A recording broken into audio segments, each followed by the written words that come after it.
نیکیاں اول تو کی تھوڑی ہیں، اور جو کی ہیں اس کا پتہ بھی نہیں قبول بھی ہوئی کہ نہیں، کیونکہ بہت سارے اس میں بھی پرابلم ہے، ریاکاری الگ ہے، دکھلاوا الگ ہے، بناوٹیں الگ ہیں، پتہ نہیں کتنے اس میں دنیا کے مقاصد ہماری نیکیوں میں شامل ہوتے ہیں۔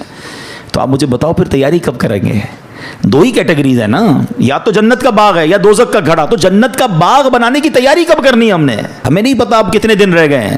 پچھلی شب برات میں کئی لوگ ہمارے ساتھ تھے، مگر آج وہ ہمارے ساتھ نہیں ہیں۔ ہو سکتا ہے اگلی شب برات مسجد میں اجتماع تو ہوگا مگر ہم نہ ہوں۔ باتیں کریں لوگ، یار پچھلی بار تو آیا تھا، اگر اس بار نہیں ہے، کہاں ہے؟ قبر میں ہے۔ کیا کریں گے قبر میں؟ قبرستان جاتے ہیں نا، ایک اور چیز دیکھا کریں، کبھی قبر میں تجوری دیکھی ہے؟ کوئی کفن میں جیب دیکھا ہو؟ نہ تجوری ہے نہ جیب ہے۔ جس مال کو جمع کرنے کے لیے دن رات ایک کر دیا وہ تو جانا ہی نہیں قبر میں، تو جو قبر میں جائے گا وہ کیا جائے گا؟ یہ سمجھنا ضروری ہے۔ آپ کو پتہ ہے جب میرا اور آپ کا انتقال ہوگا نا، روایتوں میں آتا ہے مرنے کے بعد رشتہ دار کہتے ہیں میت نے پیچھے کیا چھوڑا ہے، پتہ ہے فرشتے کیا کہتے ہیں؟ میت نے آگے کیا بھیجا ہے۔ ایکچوئل وہی ہے جو اعمال ہم آگے بھیجیں گے، مگر فکر ہی کسی کو نہیں ہے۔ شب برات تو ریئلائز کر لو کہ اعمال جمع کرنے، مال ٹھیک ہے اتنا جمع کر لو جتنی دنیا گزر جائے گی، مگر یہ مال ادھر ہی رہ جائے گا۔ اور پھر کیسے موت اور عذاب کیسے آتا ہے، میں آپ کو ایک واقعہ سناتا ہوں۔ ایک شخص تھا، بادشاہ تھا، بڑا عجیب اس نے وصیت کی اپنے بیٹوں سے، میں مر جاؤں نا تو مجھے دفن نہ کرنا، مجھے ایک لوہے کا صندوق بنانا، لوہے کے میرا جو تابوت ہے وہ لوہے کا بنانا، اس تابوت کو ایک لوہے کے صندوق میں ڈال دینا اور اس کو چھت کے ساتھ لٹکا دینا، دفن نہیں کرنا۔ بچوں نے کہا یہ کیسی وصیت کر رہے ہیں آپ بادشاہ سلامت؟ کہتا میں یہ وصیت اس لیے کر رہا ہوں کہ میں قبر میں جاؤں ہی نہ، جب قبر میں جاؤں گا نہیں تو عذاب بھی نہیں ہوگا۔ اس کی اپنی منطق تھی، تو مرا تو بچوں نے اس کی وصیت پر عمل کیا، لوہے کا تابوت بنایا، اس کو تالا لگایا، اس کو لوہے کے صندوق میں ڈالا، اس کو بھی تالا لگایا، پھر زنجیر سے اس کو لٹکا دیا چھت کے ساتھ۔ تو کہتے ہیں جب یہ سب ہو گیا تو ابھی کمرہ بند کیا، رات ہوئی تو کمرے سے آوازیں آنے لگی، سب پریشان کہ تابوت بھی بند، اس پر بھی تالا، صندوق پر بھی تالا، وہ تو لٹکا ہوا پر لیکن اوپر سے بڑی خوفناک آوازیں آ رہی۔ ڈرتے ڈرتے صندوق کھولا، تابوت کھولا تو دیکھ کر حیران رہ گئے کہ اس تابوت میں اس بادشاہ کی لاش کے اوپر ایک سانپ بیٹھا ہوا ہے، اس کے چہرے کو کاٹ رہا ہے، کوئی جگہ نہیں تھی، کوئی سوراخ نہیں تھا، وہ کیسے پہنچا اندر؟ سب حیران۔ اب جناب بڑی مشکل سے سانپ کو نکالا، اس کو مارا، پھر صندوق کو بند کیا، پھر لٹکا دیا، جیسے تیسے کر کے رات گزر گئی۔ اگلی رات پھر کمرے سے آوازیں آنے لگیں، پھر جا کے جب صندوق کھولا، تابوت کھولا تو اس سے بڑا سانپ اس کی صندوق میں موجود تھا جو اس کو کاٹ رہا تھا۔ اللہ اکبر۔ پھر اس سانپ کو باہر نکالا، سانپ کو مارا، پھر تالا لگایا، پھر لٹکا دیا۔ اگلی رات پھر آوازیں، جب دیکھا تو پتہ چلا کہ اب تو اندر آگ بھڑک رہی ہے۔ اب بچوں کو سمجھ آ گئی کہ ہم کچھ بھی کر لیں یہ عذاب ہی ہے، اس سے چھٹکارا نہیں ہے۔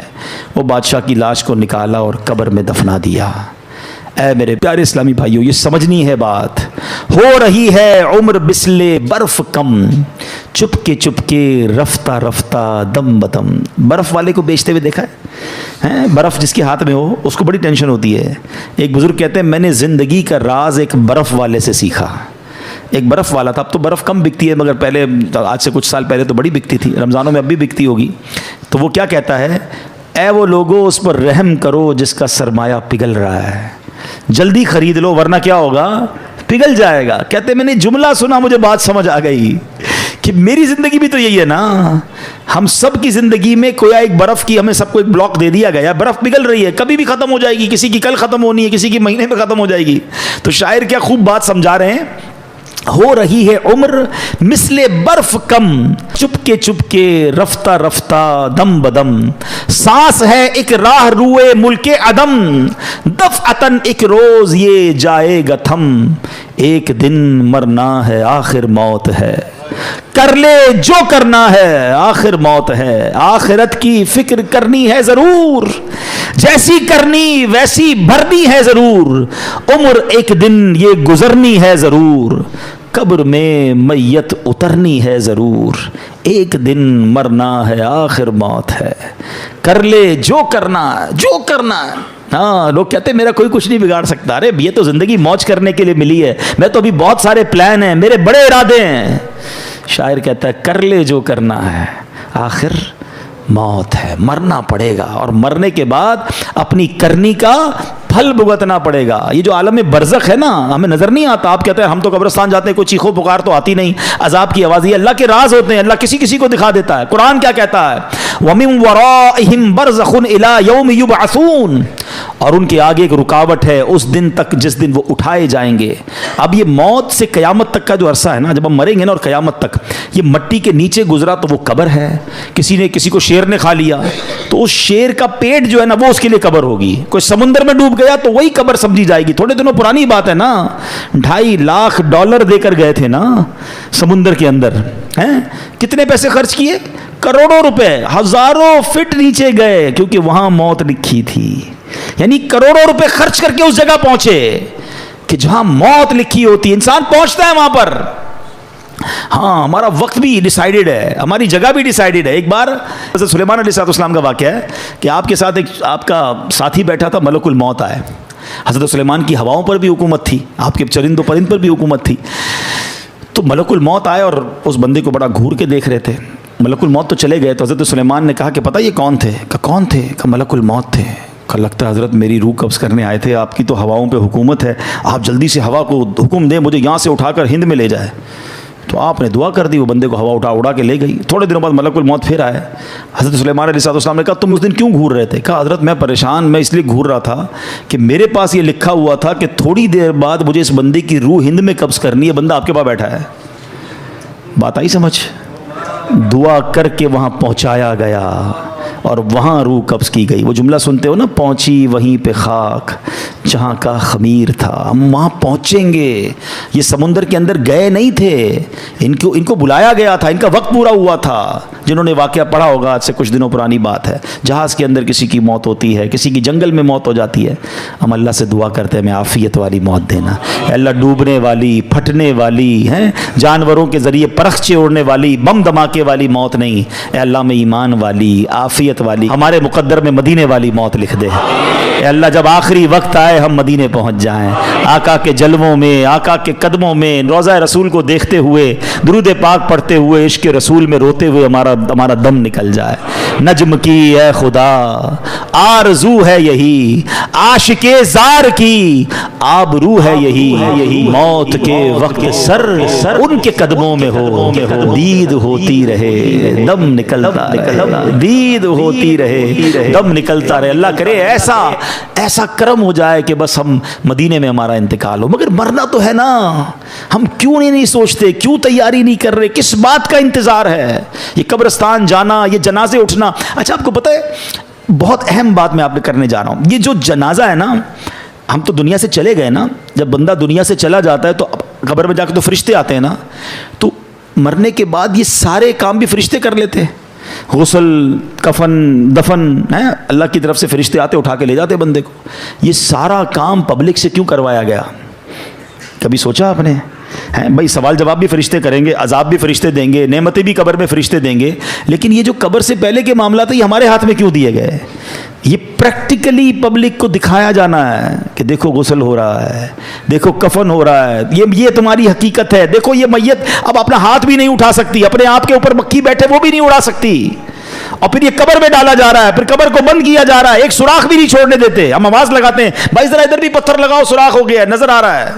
کبھی سوچا میں بھی قبر میں جاؤں گا, میرا ہی دوست کہے گا بھائی یہ تھوڑا سا سوراخ بھی بند کر دو, کسی کو یہ خیال نہیں آئے گا میرا اکیلے کیا بنے گا. ہم کیوں نہیں سوچتے یہ سب میرے ساتھ ہونا؟ یہ پریکٹیکلی غسل, کفن, دفن کروانے کی ایک حکمت بھی ہے. اور یاد رکھو کفن پہنانا آسان ہے, کفن پہننا آسان نہیں ہے. میت کو غسل دینا آسان ہے, مگر جس میت کو غسل دیا جا رہا ہے اس پہ سوچو کیا بیتتی ہوگی. قبر میں اتارنا آسان ہے, قبر میں اترنا آسان نہیں ہے, مگر ہمیں بھی اترنا پڑے گا. کاش یہ بات سمجھ آ جائے اور ہم گناہوں سے توبہ کر لیں. ورنہ انسان کہتا ہے بعد میں کر لوں گا توبہ, ابھی ٹائم ہے یار. مولانا صاحب باتیں بڑی اچھی کر رہے ہیں, ابھی بھی شیطان کسی کے کان میں بات کر رہا ہوگا یہ مولانا صاحب باتیں بڑی اچھی کر رہے ہیں, لیکن ابھی تو یار جوان ہوں بھائی, بوڑھا ہو کے میں بھی اللہ اللہ کروں گا. یہ بھی مولوی صاحب جو باتیں کر رہے ہیں 50 سال کے ہی ہو گئے نا, میں بھی 50 سال کا ہوں گا تو اللہ اللہ کر لوں گا. تو چلے بھائی آپ کے پاس اگر گارنٹی ہے مجھے بتا دیں کہ آپ 50 سال تک جئیں گے. ہے کوئی یہاں ایسا جس کے پاس 1 سال زندہ رہنے کی گارنٹی ہو؟ اس مسجد میں پورے مجمع میں کوئی ایک بندہ جس کے پاس 1 ہفتہ جینے کی گارنٹی ہو؟ اچھا کل صبح تک زندہ رہنے کی گارنٹی تو ہوگی آپ کے پاس, وہ بھی نہیں ہے.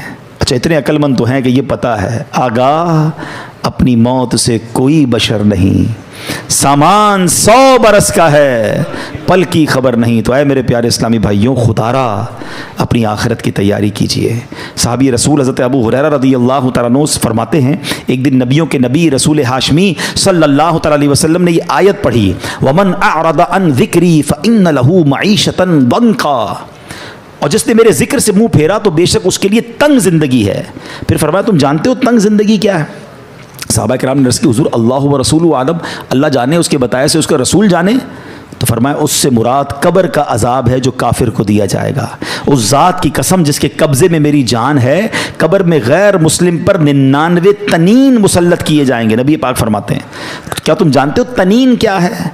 صحابہ نے کہا آپ ارشاد فرمایا۔ فرمایا یہ 99 سانپ ہوں گے، ان میں سے ہر سانپ 7 سروں والا ہوگا، یہ 99 سانپ اسے قیامت تک کاٹتے رہیں گے۔ اللہ ہمارے ایمان کی حفاظت فرمائے، ہم مسلمان ہی دنیا سے جائیں۔ یہ بھی بڑا پرابلم ہے، ہمیں فکر ہی نہیں ہے ایمان کی۔ ہم سمجھتے ہیں مسلمان ہیں تو جناب بڑی اچھی بات ہے، ایمان والے ہیں، مگر ایمان سلامت رہے اس کی فکر کون کرے گا؟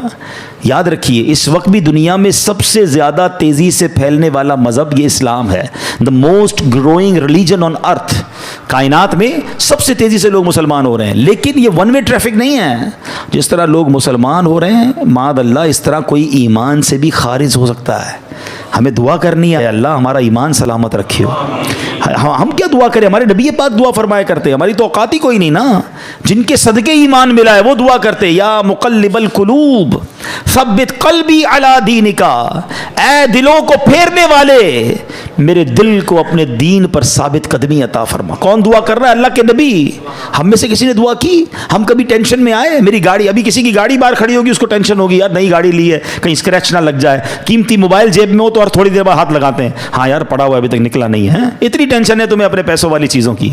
سب سے قیمتی چیز ایمان ہے، کبھی اس کی ٹینشن لی کہ اللہ میرا ایمان سلامت رہے، میرا ایمان چھن نہ جائے، میں مرتے وقت مسلمان مروں؟ ہیں برے دوستوں میں بیٹھ رہے ہیں۔ ایمان چھن جانے کے بڑے اسباب ہیں، شرابیوں کے ساتھ بیٹھتے ہیں، جواریوں کے ساتھ بیٹھتے ہیں، بے حیا لوگوں کے ساتھ بیٹھتے ہیں، الٹی سیدھی باتیں کرنے والوں کے ساتھ بیٹھتے ہیں۔ یہ نحوست ہے، ایمان چھن جانے کا ڈر ہے۔ جو گناہوں کا عادی ہوتا ہے اس سے ایمان چھن جاتا ہے، پتہ نہیں کیسی کیسی باتیں ان کی زبان سے نکل رہی ہوتی ہیں، اللہ رسول کا مذاق، جنت و دوزخ کا مذاق، کامیڈین بنائے ہوئے لوگوں نے ہیں، اب تو ویوز کے چکر میں پتہ نہیں کیا کیا بول رہے ہوتے ہیں، ہمیں بڑے اچھے لگتے ہیں۔ نہ بیٹھو ان کی صحبتوں میں۔ مجھے ایک بات بتائیں، ابھی 4 سال پہلے کووڈ آیا تھا نا، کووڈ نے سکھایا نا سوشل ڈسٹینس، نہیں یار یہ چھینک رہا ہے اسے دور رہو بھائی، اس نے ماسک پہنا ضرور کچھ ہوگا، اتنا ڈر گئے تھے۔ تمہیں ایک بیماری کی وجہ سے دور رہنا سمجھ آ گیا، جہاں رب کی لعنت برس رہی ہے ان لوگوں سے دور رہنا سمجھنا آیا۔ آج پتہ ہے کیا کہتے ہیں؟ کہتے ہیں میں شراب نہیں پیتا، دوست شراب پیتے، میں تو بیٹھتا ہوں۔ وہ جوا کھیلتے ہیں مجھے پتا ہے لیکن میں بیٹھتا ہوں، وہ بری باتیں کرتے ہیں میں نہیں کرتا، میں کیوں بیٹھتے ہو بھائی؟ آپ کو پتہ ہے جہاں رب کی طرف سے لعنت برس رہی ہے ادھر بیٹھے ہوئے ہو، کیا مجھ پر عذاب الہی نہیں آ جائے گا؟ کیوں سمجھ نہیں آتی؟ 2 اور 4 والی باتیں۔ کسی بلڈنگ میں آگ لگ جائے، اس بلڈنگ میں رہتے ہیں ہم، یار نیچے آگ لگی ہے نا اوپر تو نہیں لگی، پوری بلڈنگ خالی ہو جاتی ہے، آگ جہنم کی آگ لگی ہوئی، آپ ادھر بیٹھے ہوئے ہیں۔ اور ایک بار اور یاد رکھ لیں کہ جتنی برائیاں ہیں نا، بڑے ینگسٹر مجھے سن رہے ہیں، میرا یہ دعویٰ ہے آپ جا کے چیک کر لو، کسی شرابی، کسی جواری، کسی چور، کسی ڈاکو، کسی بھی برے کام کرنے والے سے ایک بار پوچھ لو کہ بھائی یہ عادت کدھر سے ملی ہے۔ ایک بندہ نہیں کہے گا کہ امی نے سکھائی تھی، ابو نے سکھائی تھی، ابو نے کہا بیٹا آج تیری برتھ ڈے تو یہ تیرے کو چرس کا سگریٹ دے رہا ہوں، کسی کی ابو امی نے نہیں پلایا تھا۔ کدھر سے آئی یہ ساری عادتیں؟ بتاؤ نا، برے دوستوں سے ہی آئی نا۔ اس کا مطلب 2 اور 2 4 والی بات ہے کہ بری صحبت ہی بندے کو برا بناتی ہے۔ ہم بری صحبت چھوڑنے کے لیے تیار ہی نہیں ہیں۔ ہم نے تو دوست بھی وہ بنائے کہ نماز پڑھیں تو مذاق اڑاتے ہیں ہمارا، اور مولوی بن گیا کدھر جا رہا ہے بھائی، ٹھیک ہے جمعہ پڑھ لیتا ہے بہت ہے، ہمیں وہی دوست اچھے لگتے ہیں۔ کیوں چاہیے مجھے وہ دوست؟ چاہیے کیوں؟ ہم کیوں نہیں سمجھ رہے یہ بات؟ ہم خود اپنے پیر پہ کلاڑی مار رہے برے لوگوں میں بیٹھ کر۔ ہمیں اگر واقعی نیک بننا ہے تو ہمیں نیک لوگوں کی صحبت اپنانی ہوگی۔ Simple is that. اچھی صحبت میں آئے، آپ کو اچھائی کرنے کا دل لگنا لگ گیا، آپ کا ذکر اللہ کا دل چاہ رہا ہے، آپ کا درود پاک پڑھنے کا دل چاہ رہا ہے، یہ اچھی صحبت کی برکت ہے۔ بالکل پریکٹیکلی فارمولہ آ گیا نا۔ تو پلیز آج کچھ ڈیسائیڈ کرو یار، آج کچھ طے کرو۔ اگر دیکھیں آپ نے وہ 6 گناہگار 7 گناہگار سنے، شراب کا عادی نہیں بخشا جائے گا۔ اگر میرا کوئی اللہ نہ کرے کوئی بھائی ایسا بیٹھا ہے مجھے سن رہا ہے شراب کی عادت ہے، خدا را توبہ کر لو، یہ کتنا بڑا گناہ ہے کہ شب برات بھی نہیں بخشے جائیں گے۔ لیکن اگر شرابی نہیں بیٹھا نا کوئی یہاں پر، شرابی کا دوست بیٹھا ہوگا، ہیں ایسی پارٹیوں میں جانے والا تو ضرور بیٹھا ہوگا, میں کیا کروں دوست پیتے ہیں کیا کریں شادیوں, آج کل سنا شادیوں میں کولڈ ڈرنک کی طرح شراب پی جاتی ہے. پھر اچھا صرف شراب نہیں, طرح طرح کے نشے چل رہے ہیں, ڈرگس چل رہے ہیں. میں نہیں کرتا, دوست کرتے, نہ جائیں, آپ پھر مبتلا ہو جائیں گے. نہیں بھی مبتلا ہوں گے تو ان پر جو لعنت برس رہی ہے, دیکھیں نا یہ کتنے بڑے مجرم ہیں کہ شب برات نہیں بخشے جائیں گے. پھر زنا کا عادی نہیں بخشا جائے گا. کتنا عام ہو گیا یہ بدکاری, اتنا آسان ہو گیا معاذ اللہ. اچھا لوگ کہتے ہیں پاکستان میں ذرا جاننے والے فلاں ملک چلتے ہیں, فلاں ملک چلتے ہیں, کیا کیوں جاتے ہیں بیرون ملک؟ لیکن آپ سوچئے, آپ اکیلے کسی ملک چلے بھی گئے, آپ نے اپنی پسند کا گناہ کر بھی لیا, رب تو دیکھ رہا ہے نا, اس کو کیا جواب دو گے؟ اور یہ کتنا بڑا گناہ ہے کہ آج زنا کا عادی نہیں بخشا جائے گا. خدا را توبہ کر لیں. یہ پہلے آنکھ بہکتی ہے, یاد رکھیے گا. یہ جو موبائل فون ہمارے ہاتھ میں ہے نا, یہ جنت میں بھی لے جا سکتا ہے, یہ جہنم میں بھی لے جا سکتا ہے. اسی موبائل فون سے وہ کچھ دیکھ رہے ہیں کہ پہلے آنکھ بہکتی ہے, پھر دل بہکتا ہے, پھر شرمگاہ بہکتی ہے. توبہ کریں. ایسی بے حیا دوستوں میں, بے حیا لڑکیوں سے دوستیاں, ان سے فون پہ بات چیت, ساری ساری رات. کیا کر رہے ہیں بھائی؟ کیوں اپنی زندگی کو برباد کر رہے ہیں؟ اللہ کو کیا جواب؟ سب بخشے جائیں گے, کہیں ہم نہ رہ جائیں ان چیزوں سے. اچھا یہ پتہ کیوں؟ کیونکہ صحبت ہی وہی ہے نا. ہم بیٹھتے ہی ادھر گرل فرینڈ بوائے فرینڈ کی باتیں ہوتی ہیں, جدھر ذکر یہ ہو رہا ہوتا ہے. مجھے ایک بات بتائیں, رائٹ ناؤ کسی کے ذہن میں اس طرح کی بے حیائی کا خیال آ رہا ہے؟ کیوں نہیں آ رہا؟ آپ اچھی صحبت میں بیٹھے ہیں. This is the formula. اگر آپ چاہتے ہیں, ہم کہتے ہیں یار میں کیسے بچوں گناہوں سے, actually this is the formula کہ آپ اپنی صحبتیں اچھی کر لیں. اچھے لوگوں میں بیٹھیں گے تو خوف خدا دل میں آئے گا, گناہ سے دور ہونے کا جی چاہے گا. پھر کون سا گناہ گار نہیں بخشا جائے گا؟ ماں باپ کا نافرمان. یہ کتنی بڑھ گیا یہ پرابلم. کتنا ماں باپ کے سامنے زبان چلاتے ہیں آج کا نوجوان, ہیں ماں باپ کو ڈانٹتے ہیں. وہ دن دور ہو گئے کہ ماں باپ بچوں کو ڈانٹیں. بچے شاؤٹ کر رہے ہیں ماں باپ پر, بلکہ یہ حال ہو گیا کہ ماں باپ ڈر رہے ہیں, اپنے بچوں سے بات کرنے میں ڈر رہے ہیں کہ یار بچے کو سمجھاؤں گا تو مجھ سے لڑے گا, بیٹی کو سمجھاؤں گی تو ماں کہتی بیٹی مجھ پہ چیخے گی. تف ہے اس اولاد پر کہ جس سے ماں باپ ڈر رہے ہیں. یاد رکھو حدیث پاک میں آتا ہے, جس سے اس کے ماں باپ راضی اس سے اس کا رب راضی, جس سے اس کے ماں باپ ناراض اس سے اس کا رب ناراض. تم سے ساری دنیا راضی ہے, میرے دوست راضی, میرے رشتہ دار, میرے سارے جناب محلے والے راضی, اور ماں باپ ناراض بیٹھے ہیں. برباد ہو جاؤ گے, مارے جاؤ گے. دیکھیں نا کتنا بڑا گناہ ہے کہ شب برات سب بخشے جائیں گے, ماں باپ کا نافرمان نہیں بخشا جائے گا. اپنے ماں باپ کو راضی کریں, ان کی رسپیکٹ کریں. خدا کی قسم اس سے بڑا خوش نصیب کون ہے کہ شب برات بھی ہے اور تمہاری ماں تمہارے پاس ہے, تمہارا والد تمہارے پاس ہے. ارے تمہارے تو وارے نیارے ہو گئے آج کی رات تمہاری ماں تمہارے لیے دعا کر دے, پھر چاہیے کیا تم کو؟ آج کی رات تمہارا باپ تمہارے پاس ہے, جاؤ نا اس سے دعا کرواؤ. پوچھو ان سے جن کے چلے گئے ماں باپ, قبرستان جانا پڑتا ہے ان سے بات کرنے کے لیے. یاد رکھنا میرے بھائیوں, میرے بچوں, جن کے ماں باپ ہیں نا, جب چلے جائیں گے نا پھر تمہیں پتا چلے گا یہ کیا ہستیاں ہیں. دو موقع پر تو ماں باپ بڑے یاد آتے ہیں. جب زندگی میں بندہ کچھ حاصل کرتا ہے نا, کوئی نیا گھر لے لے, کوئی گاڑی لے لے, کوئی ترقی ہو جائے, کوئی اچھا کام ہو جائے نا, پھر ماں بڑی یاد آتی ہے. کاش ماں ہوتی نا, دیکھتی تو کتنا خوش ہوتی ہے. والد ہوتا تو کتنا خوش ہوتا کہ آج اللہ نے مجھے اتنی ترقی دے دی ہے. وہ شعر ہے نا, دولت کا ہے انبار مگر تیری کمی ہے. پھر بڑی یاد آتی ہے ماں اور والد کے, یار آج اللہ نے کدھر پہنچا دیا, مگر ماں ہی نہیں ہے. جو دعائیں دینے والی تھی وہ والد ہی نہیں ہے, جس کی وجہ سے ادھر پہنچا ہوں اس کو بتا ہی نہیں پا رہا. ہر خوشی میں ماں باپ یاد آتے ہیں. اور ایک دوسرا موقع ہوتا ہے جب کوئی بڑا غم آ جائے نا, کوئی بڑی پریشانی آ جائے, کوئی بڑا مرحلہ آ جائے, پھر بڑے یاد آتے ہیں کہ کاش ماں ہوتی نا, اس کے قدموں میں سر رکھتا, وہ دعا کرتی, میری مشکل حل ہو جاتی. اب ماں ہے ہی نہیں, کس سے دعا کراؤں. والد ہوتا نا تو سر پہ ہاتھ رکھ کے کہتا, بے شک بوڑھا تھا مگر وہ ایک جملہ کہتا تھا, دل کو ٹھنڈ پڑ جاتی تھی کہ بیٹا گھبرا نہیں, میں ہوں. مگر اب نہ وہ سر پہ سایہ ہے, نہ وہ دعاؤں کا دروازہ ہے. اور آج ہے تمہارے پاس تو قدر نہیں کرتے ہو, ان کے پاس بیٹھتے نہیں ہو. ہیں ماں کہتی بیٹا ٹائم دو, ماں ٹائم نہیں ہے میرے پاس, اب وہ میرے پاس ٹائم نہیں, میں جا رہا ہوں دوستوں میں. ہیں وہ کام کہتے منع کر دیتے ان کو. ماں باپ کی نافرمانی نہ کرنا, دنیا میں بھی برباد ہو جاؤ گے, آخرت میں بھی برباد. اب سوچے نا کتنا بڑا گناہ ہے کہ شب برات ماں باپ کا نافرمان نہیں. اچھی صرف شب برات نہیں, شب قدر کی فضیلت جب آپ سنو گے, یہ کچھ گناہ تو ایسے ہیں, یہ وہ لسٹ ہے جو ہر بڑی رات میں آپ سنتے ہو کہ فلاں سب بخشے جائیں گے, یہ نہیں بخشے جائیں گے. ہر لسٹ میں آپ کو ماں باپ کا نافرمان ملے گا. اتنا بڑا گناہ ہے, لیکن ماں باپ کو راضی نہیں کرتے. خدا را ایسا نہ کرو, چلے جاؤ ان کے پاس, ان کے پیر چومو, ان کے ہاتھ چومو, ان سے معافی مانگو, ان کو کہو کہ مجھے معاف کر دو, مجھ سے راضی رہنا. آپ ذرا سوچو یہ کتنی کمال کی ہستیاں ہیں. حدیث پاک میں آتا ہے جو اپنے ماں باپ کو محبت کی نگاہ سے دیکھے, صرف دیکھے, ذرا سننا حدیث کو, محبت کی نگاہ سے دیکھے, اللہ حج مقبول کا ثواب عطا فرماتا ہے. صحابی نے عرض کی حضور وَإِن نَظَرَ كُلَّ يَوْمٍ مِئَةَ مَرَّةٍ, حضور کوئی 100 بار دیکھے؟ اللہ کے حبیب فرماتے اللہ اکبر و اطیب, کوئی 100 بار دیکھے. اس کا مطلب یہ ہوا کوئی 100 بار دیکھے اللہ 100 حج کا ثواب عطا فرماتا. اب میرا سوال ہے آپ سے, صرف دیکھنے پر حج کا ثواب ہے, خدمت پر ثواب کتنا ہوگا؟ پیر دبانے پر ثواب کتنا ہوگا؟ دوائی لانے پر ثواب کتنا ہوگا؟ ویل چیئر چلانے کا ثواب کتنا ہوگا؟ اگر ان کی کسی وجہ سے میں کوئی ان کی خدمت کر رہا ہوں تو کتنا ثواب ہوگا یار دیکھنے پر حج کا ثواب. مگر آج تو جب خدمت کی باری آتی ہے تو بچہ جی چراتا ہے. میں صحیح بتاؤں, لکی ہے وہ اولاد جن کو ماں باپ کی خدمت کا موقع مل گیا, بڑھاپے میں ملے اور خدمت کا موقع ملا. کئی ماں باپ ایسے ہیں یقین کرو جنہوں نے خدمت کا موقع ہی نہیں دیا, ہماری خدمت کرتے کرتے ہی چلے گئے, ہماری تو باری نہیں آنے دی, وہ ہماری خدمت کرتے رہے اور چلے گئے.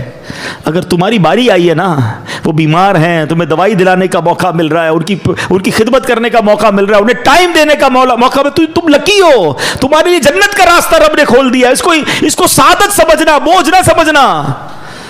مگر آج حال یہ ہے کہ بیٹا باپ سے کہتا ہے ابو یہ میرا ہے تمہارا نہیں ہے, میں نے کمایا ہے, آپ تو نوکری کرتے تھے, آپ کے پاس تھا کیا؟ میں نے سب کچھ کیا, یہ گھر میں نے بنایا ہے. توبہ توبہ توبہ, یہ انداز رکھو گے ماں باپ کے ساتھ ہیں؟ سوچو جب میں اور آپ پیدا ہوئے تھے نا, کپڑے نہیں تھے جسم پر, باپ کہہ دیتا نا یہ تیرا ہے یہ میرا ہے تو ننگے ہی رہ جاتے ہیں. لباس پہنایا میرے باپ نے, انگلی پکڑ کر چلایا, کھلایا, تعلیم دلائی, تربیت کی, سب دنیا میں دیا. میرے باپ نے کبھی نہیں کہا یہ میرا ہے, میری ماں نے کبھی, ارے انہوں نے اپنی خواہشیں پیچھے رکھی, ہماری خواہشیں پوری کی.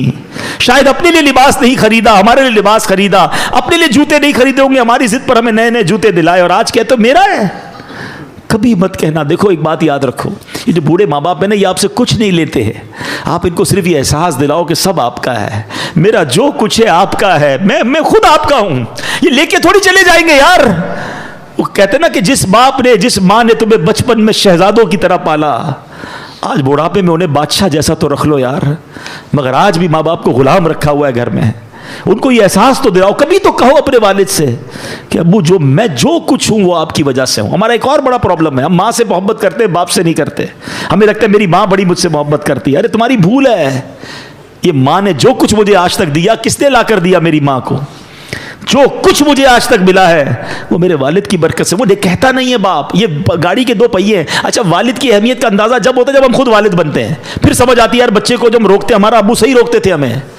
یہ میاں بیوی کی انڈرسٹینڈنگ ہوتی ہے کہ میں پیار کروں گی, آپ ڈانٹیے گا, آپ ذرا سختی رکھیے گا. ہمیں لگتا ہے ابو ہم سے سختی کرتے ہیں, وہ ہم سے پیار نہیں کرتے. ارے سب سے زیادہ پیار ہی تمہارا تم سے باپ کرتا ہے. یہ دنیا کا واحد رشتہ ہے, یاد رکھنا پیارے اسلامی بھائیوں. کوئی دنیا میں یہ نہیں چاہتا کہ یہ بندہ مجھ سے آگے بڑھ جائے, کبھی بھی کوئی نہیں چاہتا. یہ والد ہے دنیا کا واحد رشتہ جو ہمیشہ یہ چاہتا ہے کہ میرا بیٹا ہمیشہ مجھ سے آگے بڑھ جائے, عزت میں بھی آگے بڑھے, دولت میں بھی آگے بڑھے, شہرت میں بھی آگے بڑھے, مقام بھی میرے بیٹے کا آگے بڑھ جائے. یہ وہ رشتہ ہے, یہ ایسا پیار ہے والد اور بیٹے کا. تو ماں باپ کی قدر کرو میرے بچوں, میرے بھائیوں. جس کے پاس ماں باپ ہیں اور ناراض ہیں انہیں راضی کر لینا. کبھی بوڑھے ہو جاتے ہیں چڑچڑے, ہو سکتا ہے آپ کو کچھ سنا دیں, ڈانٹ دیں, نہیں یار کوئی بات نہیں, بہت کچھ دیا ہے انہوں نے, بچے ہو گئے. زندگی ایک سائیکل ہے. یہ زندگی کا پتہ ہے سفر کیسے شروع ہوتا ہے؟ ہم جو چھوٹے تھے نا, ہم کرال کرتے تھے, رینگتے تھے, پھر انگلی پکڑ کر چلنا شروع ہوئے, پھر انسٹالر پر ہمارے امی ابو نے وہ چھوٹی سی بچہ گاڑی پہ چلایا ہے, پھر ہم چلنے لگے, پھر دوڑنے لگے, پھر بڑے ہو گئے. 50, 55, 60 کے بعد پھر اسٹک آتی ہے ہاتھ میں, پھر ویل چیئر آتی ہے, اور ایک وقت آتا ہے پھر ہم زمین پہ چلے جاتے ہیں.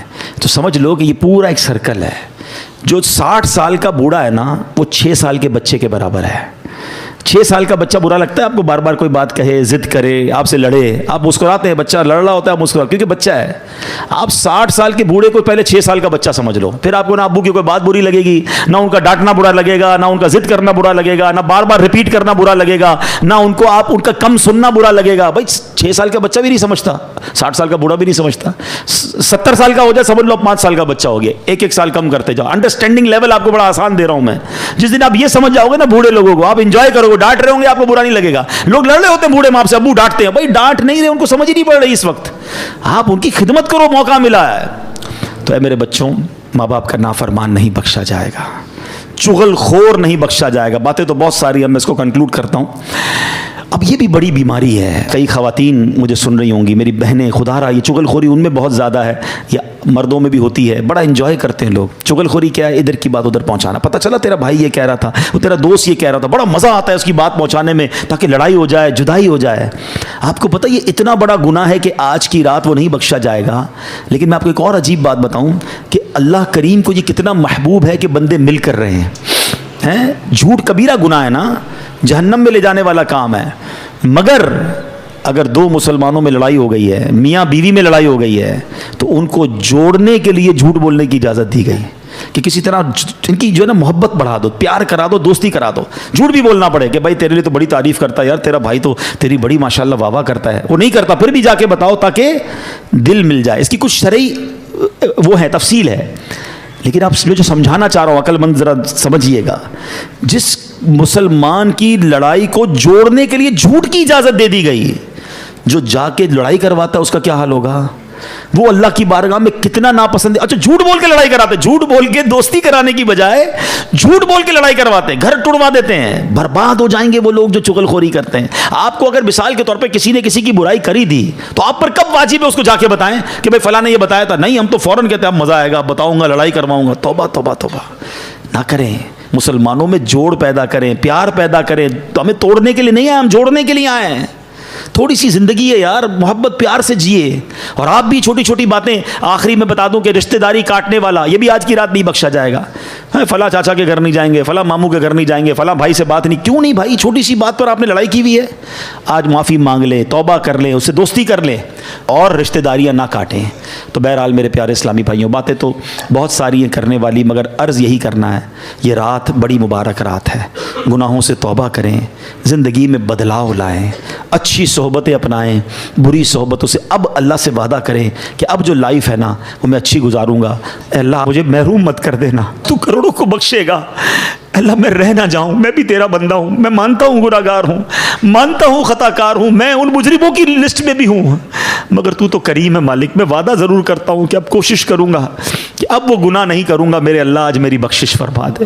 اللہ سے دوستی کر لو، آ جاؤ۔ اور دعوت اسلامی کا ماحول ہے جو ہمیں گناہوں سے بچا کر آخرت کی یاد دلاتا ہے۔ اس ماحول سے وابستہ رہیں۔ ہر جمعرات کو اس طرح کے بیان ہوتے ہیں، ذکر ہوتے ہیں، دعا ہوتی ہے، مغرب سے عشاء بیان ہوتا ہے، اب اس میں آیا کریں۔ ہم تو بڑے لکی ہیں، ہمارے پاس مدنی چینل موجود ہے، جب موقع ملے گھر پہ مدنی چینل دیکھیں، ایسے بیانات سنیں، اپنے گھر والوں کے ساتھ بیٹھ کر سنیں، انشاءاللہ سب کے دلوں پر اثر ہوگا۔ جو گھر کی خواتین ہیں ان کو اسلامی بہنوں کے اجتماع میں بھیجیں۔ دعوت اسلامی کا تو پورا سسٹم ہے نا، آپ اس کا ساتھ دیں۔ اور آخری عرض یہ ہے کہ شب برات ماشاءاللہ جو ہے وہ مرحومین کو ایصال ثواب کرنے کی بھی رات ہے۔ اس رات مرحومین کی جو روحیں ہوتی ہیں، ہمارے جو رشتہ دار چلے گئے دنیا سے، وہ ایکسپیکٹ کرتے ہیں کہ ہمیں ایصال ثواب ملے گا، تو ان کو خوب ایصال ثواب بھی کریں۔ اللہ پاک عمل کرنے کی توفیق عطا فرمائے، آمین بجاہ النبی الامین صلی اللہ علیہ وسلم۔